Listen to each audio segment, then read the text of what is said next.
สบายดีวันนี้มาพบกับม่อนอีกเช่นเคยกับรายการกรรมกรห้องแอร์พอดแคสต์วันนี้มันจะมาว่าในหัวข้อการวางแผนการลาพักจึงได้ให้หยุดอย่างแฮปปี้สิ่งที่สำคัญที่สุดของการลาพักก็คือเราควรลาพักตามความเป็นจริงเพื่อบ่ให้เอาเปรียบเพื่อนร่วมงานบริษัทและที่สำคัญเป็นการบ่ให้เกียรติตัวเองลาป่วยกับเมื่อเขาเจ็บป่วยหรือว่าเป็นไข้หรือว่าบ่สบายและลาพักก็ควรลาตามสิทธิ์ที่เรามีถ้าเป็นพนักงานใหม่ปีทำอิฐอาจจะยังบ่ได้ลาพักเทื่อเนื่องจากอายุการเฮ็ดเวียกนะบ่ถึงตามนโยบายแต่ละบริษัทแต่เมื่อมีสิทธิ์ในการลาพักในปีถัดไปนะเขาควรลาตามสิทธิ์ทั้งหมดที่เรามีเพราะถือว่าเป็นสวัสดิการที่ห้องการนั้นมอบให้มีบางคนบ่ยอมใช้สิทธิ์ในการลาพักฮ้อนเพราะรู้สึกผิดรู้สึกคือว่าพักหลายแล้วเบิ่งขี้ข้านเบิ่งบ่ฮักเวียกหรือต่อให้พักได้ก็บ่ยอมใช้สิทธิ์จนหมดโควต้าแต่อยากให้ลองคิดเบิ่งว่าถ้าเฮาเฮ็ดเวียกเต็มที่ละตอนพักเฮาควรได้พักเต็มที่คือกันมื้อลาพักเป็นสิ่งที่เฮาควรได้เฮาก็ต้องใช้มันและบ่ต้องกังวลว่ามันจะเกี่ยวกับประสิทธิภาพการเฮ็ดเวียกเพราะตราบใดที่เฮายังเฮ็ดและรับผิดชอบเวียกที่ได้รับมอบหมายให้สำเร็จนะคุณภาพเวียกดีและบ่ได้ลาพักเกินกว่าบริษัทกำหนดก็เว้าได้ว่าเฮาได้ใช้สิทธิ์และเฮ็ดหน้าที่ของเฮาอย่างเต็มที่ต่อไปมันจะเว้าเกี่ยวกับการวางแผนลาพักจังได๋ให้เบิก 1. วางแผนลาพักร่วมกับทีมตั้งแต่ต้นปีลองเอิ้นทีมมาประชุมมึงเอาปฏิทินมากางแล้ววางแผนการลาพักร่วมกันว่าไผมีแผนที่จะหยุดมื้อใดจะพักมื้อใดทำอิฐแม่นสิเฮ็ดให้ทุกคนในทีมรู้สึกว่าชีวิตการเฮ็ดเวียกหันมีเป้าหมายฮู้ว่าช่วงใดจะได้หยุดพักนอกจากนั้นแล้วยังสามารถจัดสรรคนรับผิดชอบแทนในช่วงที่เฮาลาพักไปนำตัวที่2ลองลาพักในช่วงโมเมนต์เทศกาลเบิ่งหลังจากเฮาฮู้ว่าสมาชิกในทีมมันพักมื้อใดแล้วเฮาลองมาเบิ่งตัวเองว่าเฮามักมื้อพักแบบใดระหว่างพักในช่วงเทศกาลหรือเฮาจะยอมแบบพักยาวในช่วงที่คนอื่นเขาจะบ่พักกันแต่ต้องคิดไว้เสมอว่าถ้าเฮาลาพักฮ้อนในช่วงเทศกาลนะก็ต้องไปแย่เที่ยวกับคนอื่นอย่างหลวงหลายถ้าบ่อยากเจอแบบนั้นให้ลองเลือกพักแบบยาวในช่วงนอกเทศกาลเบิ่งก็จะได้ไปเที่ยวโดยบ่ต้องเบียดกับคนอื่นหลายบางเทื่อก็ได้ปิ้งยนราคาถึงนำเส้นถ้าเฮาหลีกเลี่ยงช่วงซากุระบานดอกซากุระบานหรือช่วงใบไม้เปลี่ยนสีอยู่ในญี่ปุ่นนะเปลี่ยนมาเที่ยวในช่วงเดือน6เดือน7มันอาจจะมีอากาศร้อนหรือว่ามีฝนแต่ค่าใช้จ่ายทุกอย่างถึงหมดเพราะมันเป็นโลซีซั่นตัวที่3เฮ็ดเช็คลิสต์เคลียร์เวียกถ้าหยุดยาวนะยังมีสิ่งข้างคาที่ต้องเฮ็ดอยู่ที่ต้องเคลียร์อยู่ต้องเฮ็ดเช็คลิสต์ออกมาเป็นข้อๆเพื่อให้ฮู้ว่าเวียกทั้งหมดที่เราต้องเฮ็ดมีหยังแดแล้วไล่เฮ็ดเทื่อละข้อจนหมดถึงเวลาเขาจะได้ไปเที่ยวอย่างสบายใจการตั้งออโต้รีพลายในอีเมลเพื่อให้คนที่มาติดต่อฮู้ว่าเขาลาพักอยู่ก็เป็นการสื่อสารที่ดีนอกจากนั้นลองเขียนป้ายตั้งไว้หน้าโต๊ะที่เฮ็ดเวียกของเขานะว่าเขาลาพักช่วงนี้หาช่วงนี้เวลามีคนมาออฟฟิศที่จะมาติดต่อเขาจะได้ฮู้ว่าเขาลาพักอยู่ 4. โพสต์ลงโซเชียลอย่างเหมาะสมในขณะที่คนอื่นกำลังเห็นเวียกยุ่งอยู่เฮา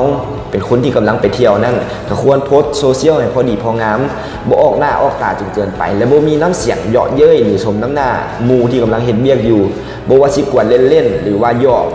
แต่คนทางนี้อาจจะบ่ม่วนนำมันบ่แม่นกฎระเบียบแต่มันเป็นเรื่องของมารยาทหลายกว่าที่เราต้องปฏิบัติ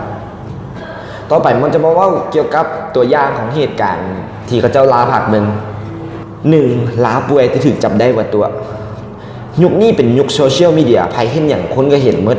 มีเหตุการณ์หนึ่งที่พนักงานโทรหาหัวหน้าโทรมาครอบด้วยน้ำเสียงบ่สบายขอลาพักไปห้องหมอปรากฏว่าถูกมูแท็กรูปอยู่ Facebook ว่ากำลังไปเที่ยวทะเลอย่างสนุกสนานสุดท้ายก็ถูกหัวหน้าจับได้ว่าตัวมันบ่ดีดอกมันสิกลายเป็นความผิดติดตัวของเฮาจงจื้อไว้ว่าอย่าตัวบ่มีความลับในโลกโซเชียลดอกตัวที่2ครอบลาพักไปแล้วแต่เวียงยังเข้าอยู่ถึงเราจะครอบลาพักฮ้อนไปแล้วแต่มีเหตุการณ์คาดบ่ถึงเวียกเข้าบ่หยุดเวียกหลายขึ้นเรื่อยๆจนใกล้ถึงมื้อที่เฮาครอบลาพักก็ยังบ่มีท่าทีว่าเฮาหันสิเฮ็ดเวียกให้มันเสร็จสิ้นสำเร็จทันปียนต์ก็ซื้อไปแล้วบอนพักก็จองแล้วในกรณีนี้ม่อนในความเห็นส่วนตัวของม่อนขอแนะนำว่าควรจะเอาเวียกไว้ก่อนถึงว่าการลาพักจะเป็นสิทธิ์ของเฮาก็ตามแต่ความรับผิดชอบของเวียกนะต้องมาเป็นอันดับหนึ่งเสมอ 3. ลาพักแบบลาขาดเลย หลายคนถือว่าการลาพักเป็นมื้อศักดิ์สิทธิ์ระดับที่แบบว่าแบบบ่ขอแตะเรื่องเวียกเลยแต่บางคนลาพักก็คือกับบ่ได้ลาต้องเอาเวียกไปเฮ็ดนำในความเป็นจริงแล้วเฮาบ่สามารถหาข้อสรุปได้เลยว่าไผควรเฮ็ดจังได๋เพราะตำแหน่งที่รับผิดชอบแต่ละคนก็ต่างกันไปและแต่ละองค์กรก็มีการเฮ็ดเวียกกันบ่คือกันต้องหาจุดเหมาะสมของเฮาเองแต่มีข้อที่อยากให้ลองคิดเบิ่งคือธุรกิจเฮาสามารถลาพักได้แบบบ่ต้องชัตดาวน์ก็คือการใช้อุปกรณ์สื่อสารโซเชียลเน็ตเวิร์กในการอัปเดตเรื่องเวียกเช่นการเช็คอีเมลจากเทื่อนึงก่อนนอนถ้ามีด่วนหรือสำคัญหลายๆเฮาต้องเฮ็ดเดี๋ยวนี้ก็มอบให้คนอื่นหรือว่าขอความช่วยเหลือจากเพื่อนร่วมงานได้หรือถ้าเจอเวียกที่สำคัญแต่ยังบ่ต้องเฮ็ดทันทีเฮาก็ควรติดดาวหรือว่าปักธงใส่ในอีเมลหั่นเพื่อให้เฮาฮู้ว่าเมื่อเฮากลับไปแล้วเฮาต้องเฮ็ดหน้าเวียกนี้ทันทีที่2ตั้งออโต้รีพลายในอีเมลนอกจากเราควรจะอีเมลแจ้งผู้ที่มีเวียกที่ติดต่อกันประจำล่วงหน้าให้รู้ว่าเขาจะลาพักช่วงใดแล้วการตั้งข้อความอัตโนมัติยังเป็นการสื่อสารให้คนรู้อีกว่าเขาบ่อยู่เขาบ่สามารถช่วยเหลือหรือแก้ปัญหาใดๆได้ในทันทีนอกจากนั้นเขายังควรใช้ชื่อหรือเบอร์ติดต่อของคนที่สามารถรับเรื่องแทนเขาไว้ได้ในข้อความอัตโนมัติน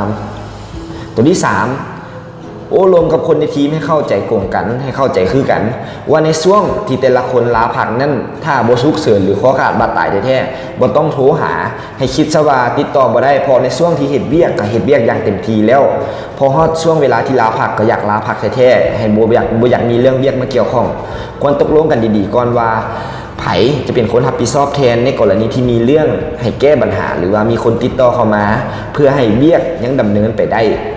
ในกรณีคนลาพักเป็นหัวหน้าอาจจะเป็นโอกาสดีในการปล่อยให้ลูกน้องและทีมได้รับผิดชอบเต็มที่โดยการแก้ปัญหาเฉพาะหน้าอาจจะเป็นการฝึกทักษะให้แต่ละคนที่เขาเจ้ารับผิดชอบแทนนั้นตัวสุดท้ายนี่แม่นให้เขาคิดก่อนเขาจะลาพักถึงว่ามื้อลาพักจะเป็นสิทธิ์ของเขาและแต่การลาพักเทื่อนึงของเขาอาจจะส่งผลกระทบต่อทีมหรือว่าตัวเวียกเองเพราะฉะนั้นเขาควรลาให้ถูกต้องและบ่เดือดร้อนไผและควรศึกษาระเบียบของบริษัทให้ดีเพราะบางเทื่อการลาพักก็สามารถลาพักโดยปากเปล่าได้และแต่บางเทื่อก็ต้องมีการเฮ็ดเรื่องขออนุญาตอย่างเป็นขั้นตอนส่วนการลาพักร้อนก็ควรเบิ่งธรรมชาติของธุรกิจแต่ละบริษัทเช่น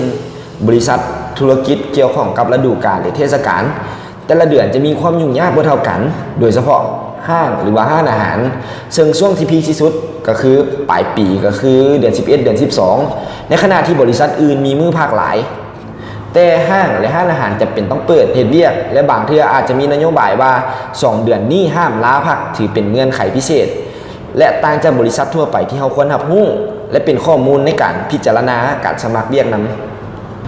และนี่แม่นหัวข้อทั้งหมดในมื้อนี้สุดท้ายนี้ม่อนขอฝากรายการกรรมกรห้องแอร์พอดแคสต์ที่จะออกอากาศในทุกๆวันศุกร์